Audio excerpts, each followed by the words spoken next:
नमस्कार. किरण home creation मध्ये आपले स्वागत.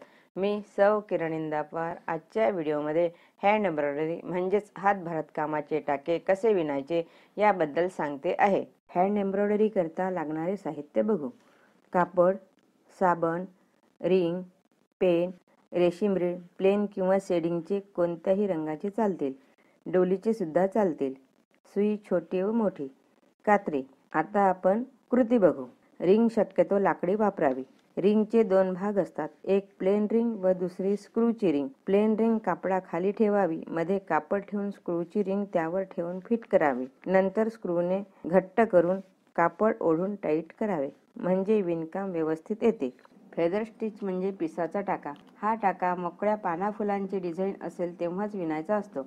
मोकळ्या पानाफुलाची डिझाईन असेल तेव्हा हा टाका चांगला दिसतो, किंवा मोठे पक्षी, प्राणी विणायच्या वेळी या टाक्याचा उपयोग करावा. फेदर स्टिच कसा विणायचा ते बघू. अगोदर कापडावर सरळ रेष पाडून घेऊ. नंतर कापडातून सुई वर काढली व खाली घातली. डबल दोरा आहे त्यातून सुई घेऊन वर काढली, म्हणजे विणकामामध्ये गाठ पडणार नाही.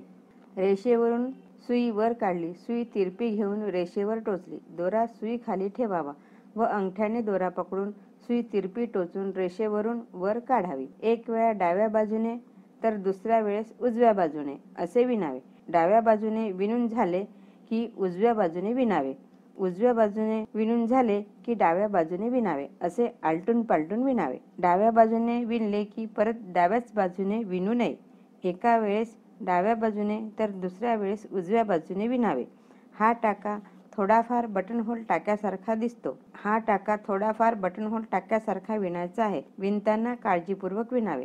या टाक्याने मोठे मोकळे डिझाईन फारच सुंदर दिसते. हा टाका विणताना जवळजवळ किंवा दूरदूर घेऊन विणता येतो. पिसाचा टाका विणताना जवळ घेतले तर कमी अंतरावर सुई टोचून अंतर कमी ठेवून विणावे. मोठा करायचा असेल तर अंतर दूरदूर व विणताना बाजूचे म्हणजेच पिसाचे दोरे मोठे घ्यायचे. अशा प्रकारे फेदर स्टिच टाका विणावा. जर व्हिडिओ आवडला असेल तर लाईक व शेअर करा. तुम्हाला काही सुचवायचे असेल तर कमेंट करा. तुम्ही या चॅनलवर नवीन असाल तर सबस्क्राईब करा व बेल आयकॉन प्रेस करायला विसरू नका.